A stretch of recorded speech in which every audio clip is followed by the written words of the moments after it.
The gunshots echoed through the narrow streets of Silverwater, but Theresa Porter barely noticed them, focused instead on the crumpled letter in her trembling hands. "Your presence is no longer required." It read in Harold Finley's elegant script, the same hand that had once written her love poems now dismissing her as casually as yesterday's newspaper.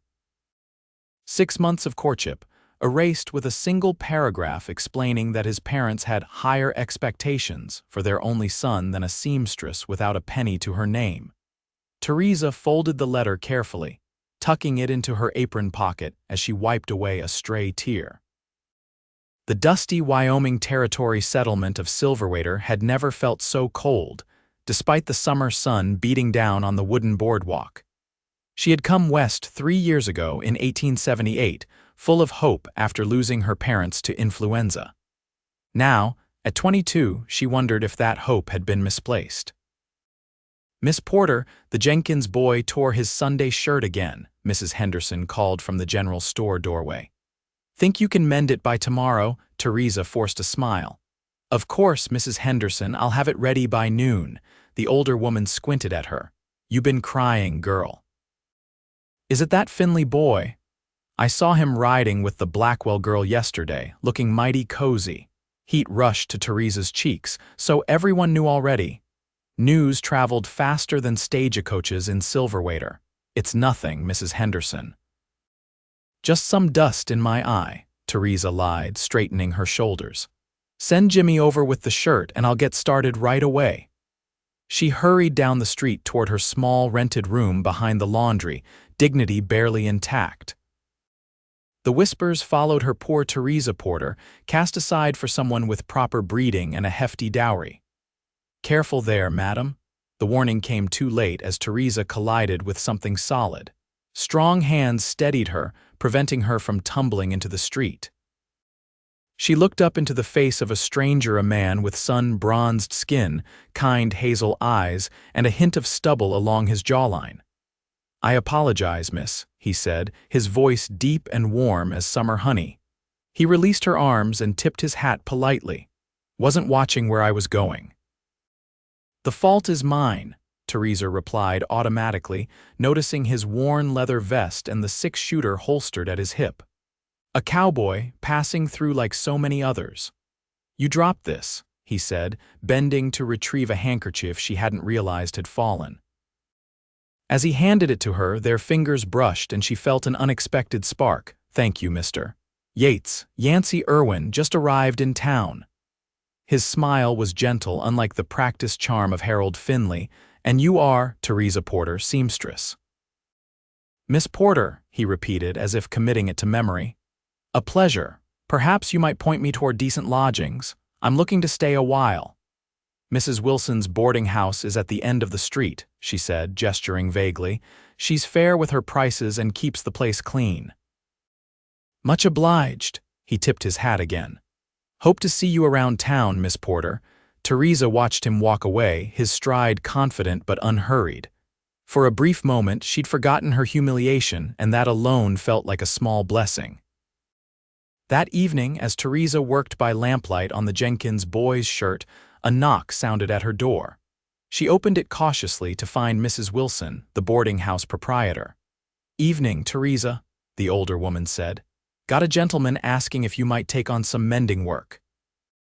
Says he's rough on his clothes and heard you're the best seamstress in town." "Did he now?" Theresa couldn't imagine who would be recommending her services to newcomers. "A Mr. Irwin. Seems decent enough. Polite, paid 2 weeks in advance." Mrs. Wilson handed over a small bundle. "Shirt needs new buttons, vest has a tear along the back seam." "I'll have it done by tomorrow afternoon," Theresa promised, recognizing the worn leather vest immediately. He said no rush. Mrs. Wilson smiled conspiratorially. "Handsome fellow, isn't he, and not wearing a wedding band." "Mrs. Wilson," Theresa felt her cheeks warm, "just an observation, dear, after that Finley business." The landlady patted her arm sympathetically. "Don't let one spoiled rich boy make you give up on men entirely." "I have no interest in men at the moment," Theresa insisted. "Rich or poor." "If you say so, dear." The older woman's knowing smile remained as she departed. Theresa examined the vest carefully. The tear wasn't severe, an hour's work at most. The shirt needed more attention, with several buttons missing and a frayed collar. As she worked, she found herself wondering about its owner. Yancy Irwin had calloused hands, a working man's hands, but spoke with the easy confidence of someone educated. Not like Harold, whose every word seemed calculated to impress. The next day, Theresa delivered the mended clothes to Mrs. Wilson's boarding house, intending to leave them with the landlady. Instead, she found Yancy Irwin himself on the front porch, whittling a small piece of wood. "Miss Porter," he greeted her, standing quickly. "You didn't need to deliver those personally. It was no trouble, I had errands nearby." She handed over the neatly folded garments. "The vest was a simple repair, but I reinforced the seam so it shouldn't tear again easily." "Much appreciated." He examined her handiwork with genuine interest. "Fine stitching. My mother would be impressed. She was particular about such things." She passed on 5 years ago." A shadow crossed his face. "Taught me to respect good craftsmanship, though. I'm sorry for your loss." Theresa shifted awkwardly. "That'll be 75 cents for the mending." Yancy reached into his pocket and produced $1. "Keep the extra for your trouble." "That's not necessary, please," he insisted. "I appreciate quality work." Their conversation was interrupted by the arrival of Harold Finley and Eliza Blackwell, strolling arm in arm down the street. Harold's eyes met Theresa's briefly before looking away dismissively, while Eliza's gaze swept over Theresa's simple dress with poorly disguised contempt. "Acquaintances of yours?" Yancy asked quietly after they'd passed. "Former," Theresa replied, her voice tight. "If you'll excuse me, Mr. Irwin, I have work waiting." "Of course." He touched the brim of his hat. "Thank you again, Miss Porter." Theresa hurried back to her room, humiliation burning anew. It was bad enough being jilted, but seeing Harold parade about town with Eliza Blackwell, whose father owned half the businesses in Silverwater, was salt in an open wound. Over the next 2 weeks, Theresa encountered Yancy Irwin several times around town. She learned he'd been hired by the Robertson Ranch as a horse trainer, having a way with even the most stubborn animals. Unlike most cowboys passing through, he attended church on Sundays, though he sat quietly in the back pew. He tipped generously at the cafe and helped Mrs. Wilson repair her leaking roof without being asked. One Tuesday afternoon, as Theresa left the mercantile with sewing supplies, she found him waiting outside. "Afternoon, Miss Porter." He removed his hat, revealing dark hair in need of a trim. "I was hoping to catch you." "Is there something else that needs mending, Mr. Irwin?" "Not exactly." He looked uncharacteristically nervous. "The town's having that social on Saturday. I was wondering if you might consider attending with me." Theresa blinked in surprise. "The harvest social?" "Yes, madam." He shifted his weight slightly. "I understand if you'd prefer not to." Theresa hesitated. The social was the biggest event of the season, and Harold would surely be there with Eliza. The thought of attending alone had been unbearable, but arriving with Yancy Irwin. "I'd be pleased to accompany you, Mr. Irwin," she heard herself say. His smile was warm enough to chase away the autumn chill. "I'll call for you at 6 then." As she watched him walk away, Theresa wondered what she'd gotten herself into. The logical part of her mind warned against inviting more gossip, but another part, a part she thought Harold had crushed, felt a flicker of anticipation. Saturday evening arrived with Theresa fussing over her best dress, a deep blue cotton with white lace trim she'd added herself. It wasn't as fashionable as what Eliza Blackwell would wear, but it was clean and becoming. Precisely at 6, Yancy knocked on her door. He'd trimmed his hair and beard and wore a clean white shirt under a dark vest. His usual cowboy boots had been polished to a shine. "Miss Porter," he said, his voice catching slightly as he took in her appearance. "You look lovely." "Thank you, Mr. Irwin." She accepted the wildflower bouquet he offered. "These are beautiful." "Not half as beautiful as the woman holding them," he replied, then ducked his head sheepishly. "Sorry, That sounded better in my head.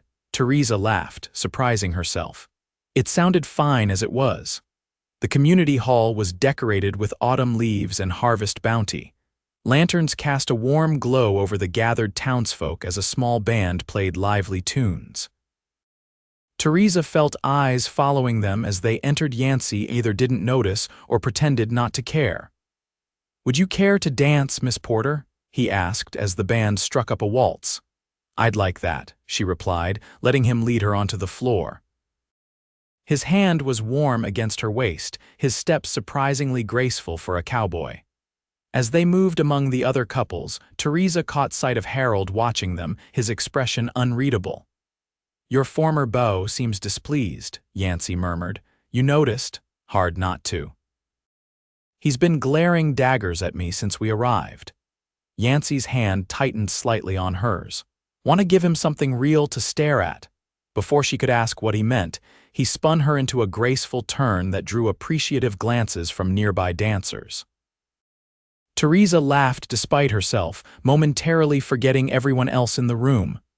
"Where did a cowboy learn to dance like this?" she asked as he guided her effortlessly through the crowd. "My mother insisted."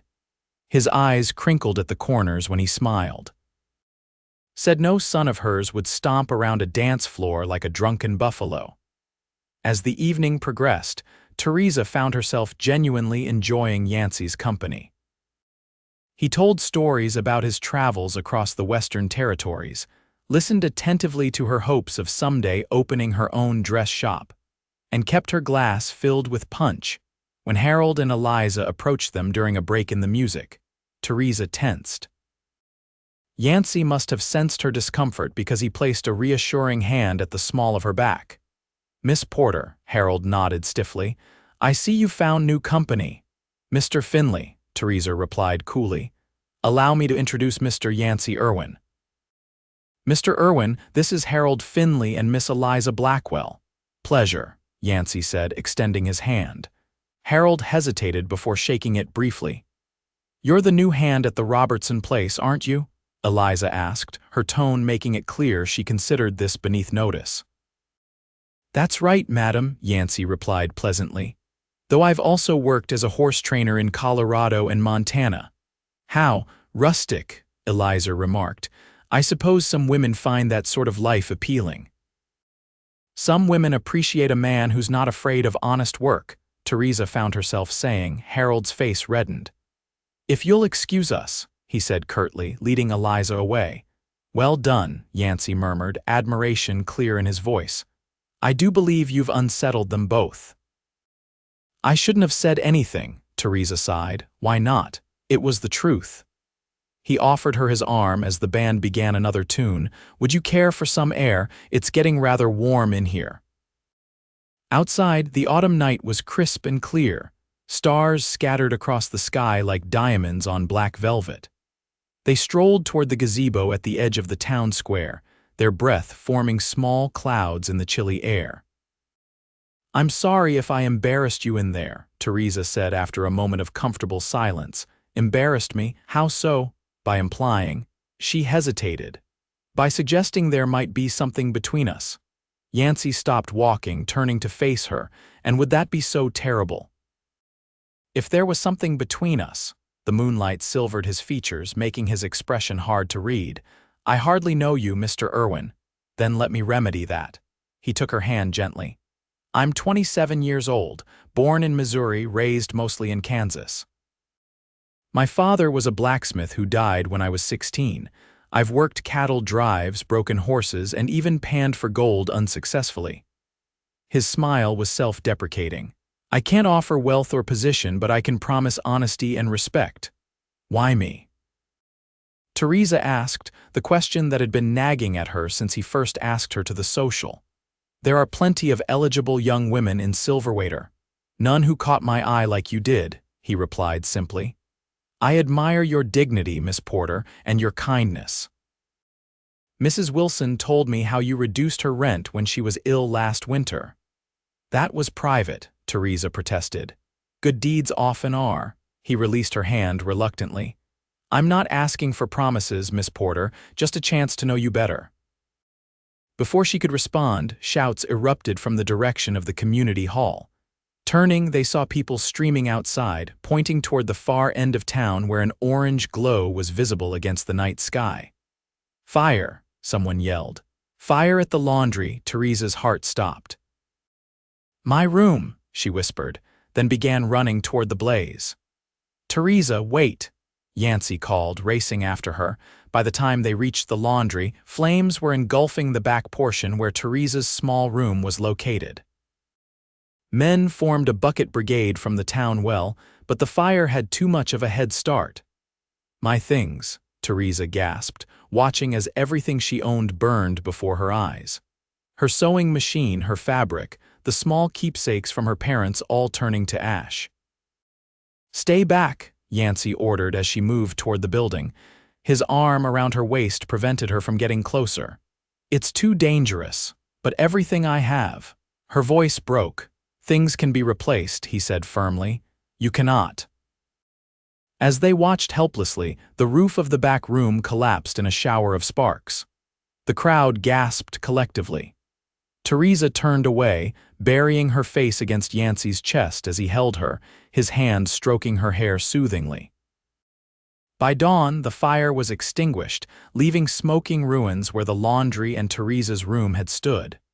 The main building had been saved, but the back portion was destroyed. Theresa sat on a bench across the street, a blanket around her shoulders, staring blankly at the devastation. "Miss Porter." Sheriff Taylor approached, looking grave. "We found something you should know about." Theresa looked up wearily. "What is it?" "Seems the fire wasn't accidental. Found evidence someone broke the window to your room and tossed in a lantern." The sheriff's expression was grim. "Any idea who might want to do you harm?" Theresa shook her head numbly. "No one I can think of." Yancy, who had remained at her side throughout the night, spoke up.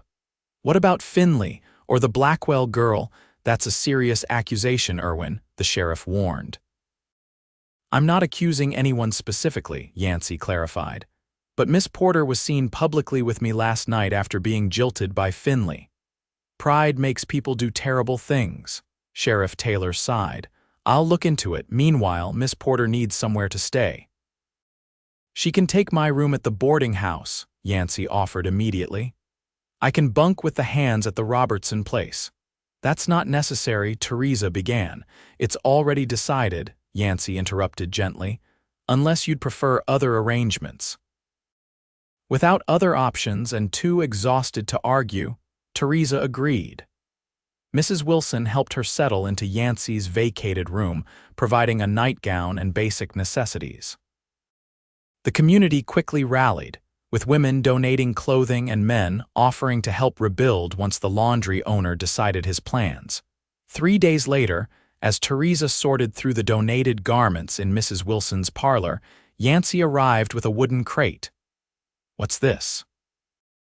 she asked as he set it carefully on the table. "Open it," he encouraged. Inside, nestled in straw, was a gleaming new Singer sewing machine.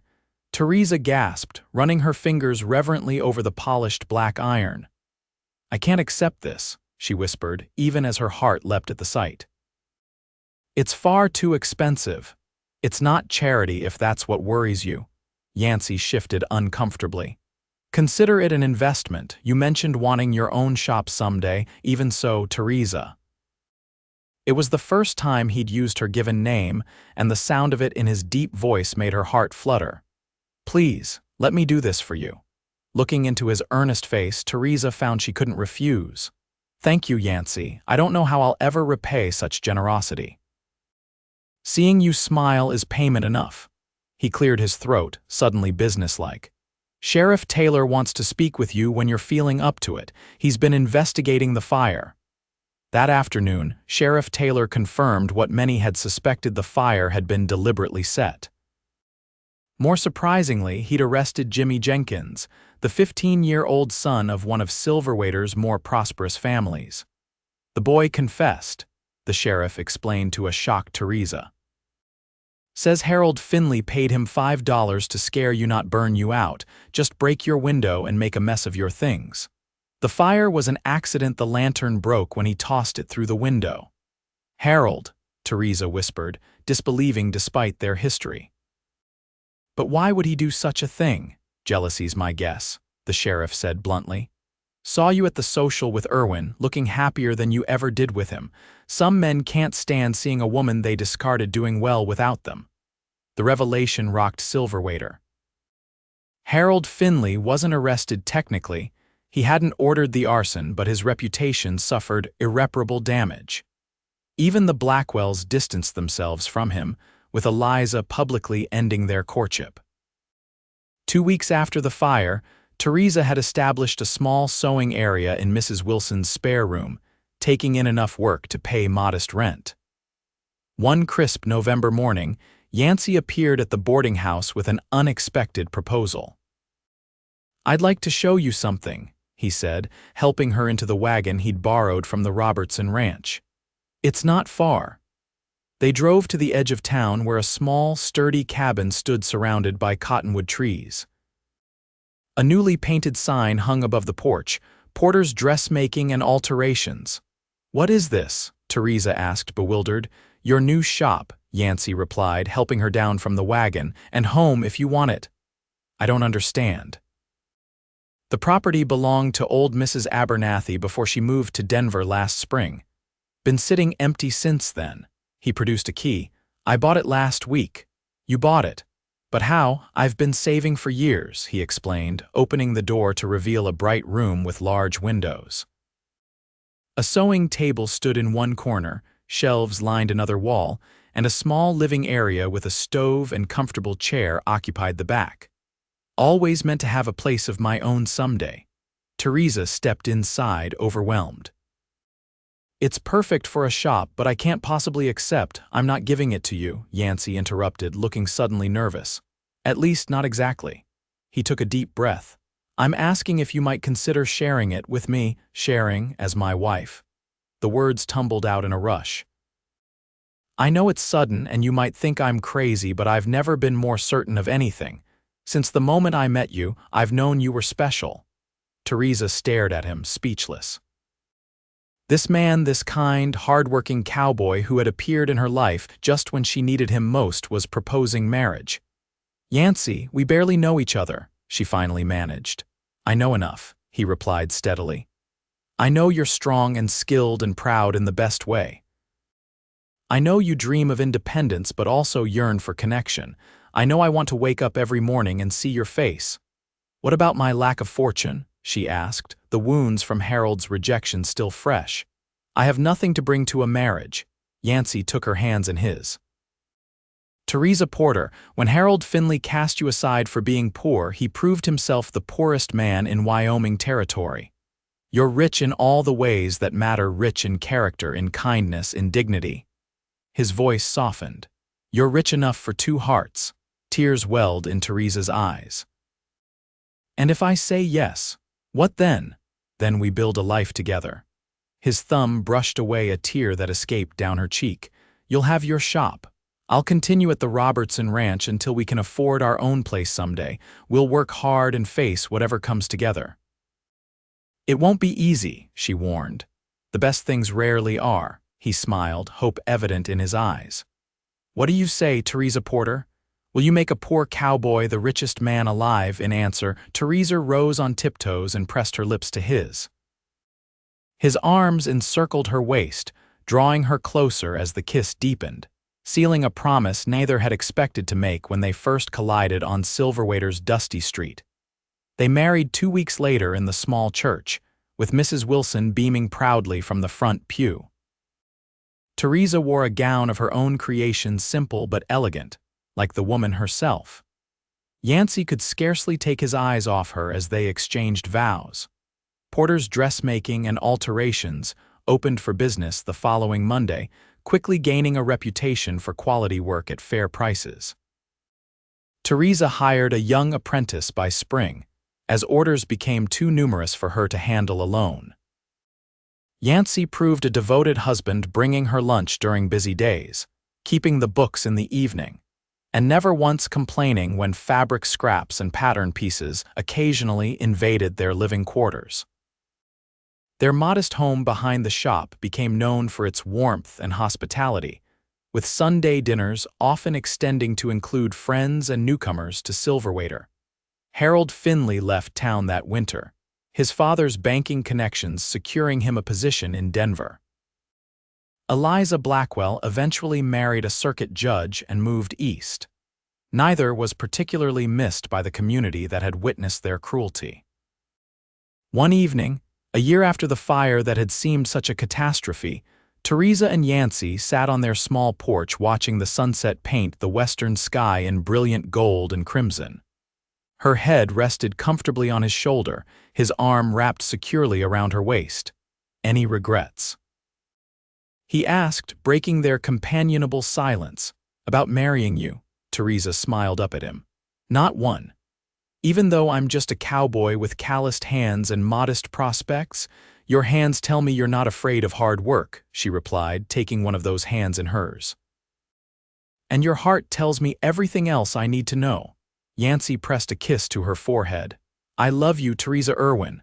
"And I love you." She hesitated, then placed his hand gently on her stomach. "All three of us do." His eyes widened as understanding dawned.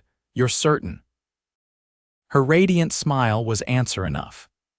Yancy let out a whoop of joy that startled birds from nearby trees, then swept her into a gentle embrace. Later that night, as moonlight spilled through their bedroom window, Theresa reflected on the strange twists of fate that had brought her to this moment. Harold's rejection had seemed like the end of her hopes for happiness, yet it had merely cleared the path for something truer. "What are you thinking about?" Yancy murmured drowsily beside her. "How sometimes losing everything is the only way to find what matters most," she replied, nestling closer to him. "And what matters most to you, Mrs. Irwin?" Theresa smiled in the darkness. "This," she whispered. "Just this." Outside their window, the vast Wyoming sky stretched endlessly above Silverwater, stars twinkling like distant promises. Within their small cabin, two hearts beat as one, rich in the only currency that truly mattered: love freely given and gratefully received.